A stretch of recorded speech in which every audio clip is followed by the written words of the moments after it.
item ni Reggie Bunoan. Truly kaya na binigyan ng ultimatum ng sikat na aktres ang boyfriend niyang actor din na kapag umulit pa sa ginawa nitong pambababae ay totally iiwanan na niya ito. Ilang beses na kasing nahuli ng sikat na aktres ang boyfriend niyang aktor na nambababae at ilang beses na rin itong humingi ng tawad sa kanya at nangakong hindi na uulitin, pero naulit na naman. Kaya sa 9th time ay binigyan na ng choice ng sikat na aktres ang boyfriend na aktor na kapag umulit pa sa huling pagkakataon ay wala nang usapang mangyayari dahil babo na talaga.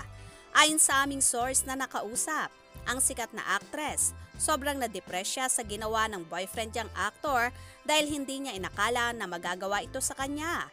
Kaya panay ang iyak nito noon. Pero ngayon ay matigas na ang sikat na aktres at kaya na niyang mawala sa buhay niya ang boyfriend na aktor. Dahil kung paulit-ulit naman daw itong hindi tapat sa kanya, di bale na lang.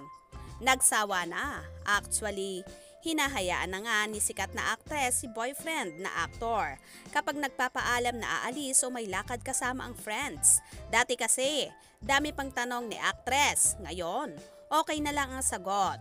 Kwento ng aming source. Ang dami raw nagpaparamdam sa sikat na aktres pero hindi nito pinapansin kasi nga loyal siya sa boyfriend niyang aktor. Si sikat na aktres ay maganda at magaling umarte, kaya posibleng hindi na niya kawalan ang boyfriend niyang aktor kapag naghiwalay sila dahil ilang taon na rin naman siyang nagtiis sa pambababae nito. Hindi talaga niya kawalan kahit pa sabihing bagay sila, diin ng aming source. Abangan ang update ng dalawang ito.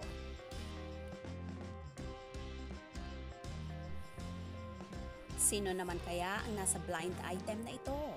Posible kaya bang sina Janine Gutierrez at Paulo Avellino ang tinutukoy dito? By the way, 1 year mahigit pa lang namang magkasintahan sina Janine at Paulo at wala rin namang napapabalita na may ibang pinopormahang girl lalo ang aktor. Kaya naman malabong ang paunin ang nasa blind item na ito. Posible kaya bang sina Jody Santa Maria at Raymart Santiago ito?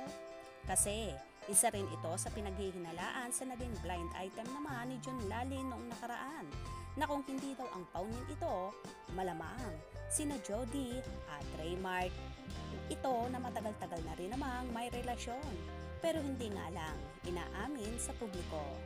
Kaya mga kasko, kayo nang bahalang humusga sa blind item na ito.